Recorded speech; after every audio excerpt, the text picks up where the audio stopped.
even if I had to do it via a skylight. I didn't care, not at all. But knowledge is power. Knowledge is a daiquiri, I intoned as I scrambled up, my black gloves offering a little traction. Strawberry daiquiri, lemon daiquiri, peach daiquiri. Stephen's roof was flattish, so our climb to the skylight was not too perilous, even in my fuzzy state. I hummed the Rocky fight song, stopping to pump the cool night with my fists, like Rocky did in the movies. "What's going on, Shalise?" my sister hissed from the ground below, her voice coming in from the walkie-talkie on my hip. I giggled and held my walkie-talkie to my mouth. "I'm not Shalise. I'm a spy, a secret agent. I am on a serious mission." "Why are you talking about a mission? Why aren't you home reading a romance novel?" Brenda burped. She says it's her best quality. That is patently not true. Her best quality is writing screenplays for major motion pictures that make women alternately laugh and cry like banshees. She's living with me until she smashes through her writing block. Christy said, "Copy that, Miss Bond.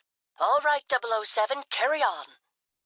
I as carefully as I could with 2 strawberry daiquiris under my belt, well, 3, actually, but who's counting?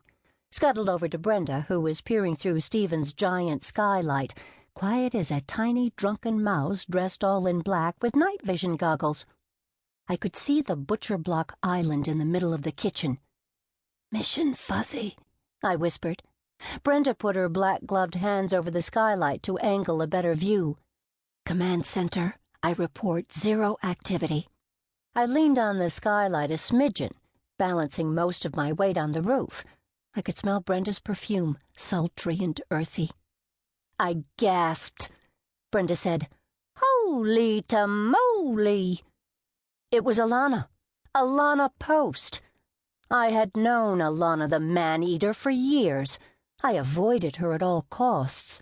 She was perfect, blondish hair, highlighted just so, curling under right at her shoulders. Heavy but annoyingly perfect makeup. Thin. Oh, I hated how thin she was. Probably a size 6. Designer clothes. And always, a condescending sneer or raised eyebrow to make it clear that she thought I was a chubby spider beneath her feet, an awkward orangutan with a poofy butt.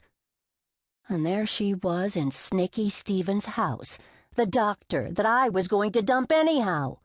I leaned over the skylight, scooching toward the center, then hissed, "It's the female praying mantis." "Why are you spying on Stephen on his roof?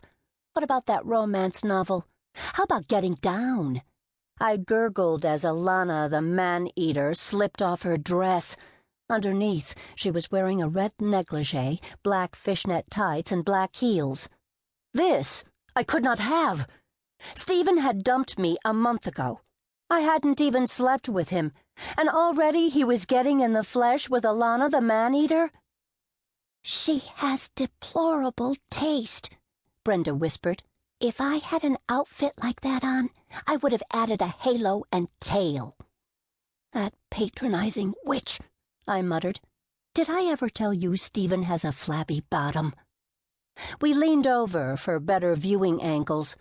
"Those boobs," Brenda said, dismayed. "They have to be fake. No one has boobs that upright, do they? No one should have boobs that bouncy ball perfect, even if they're fake. It isn't fair. It's against the sisterhood of women, the society of decent females." Brenda and I scooched a bit more onto the skylight. Alana had stretched out in front of the fire on the fake thick white fur. If I was wearing that red getup, my stomach would be slouching over like a bag of red flour, with the wrinkles etched through my thighs doing little for my sex appeal. "I want to be up there. I want to be up there," my sister whined from the ground. "Why don't I ever get to do any of the fun stuff with you two?" "That's easy," I snapped. "It's because you're always pregnant, Fertile Myrtle." Christy had 3 kids at home with her husband, Carrie, the nicest man on the planet. Well, she sputtered.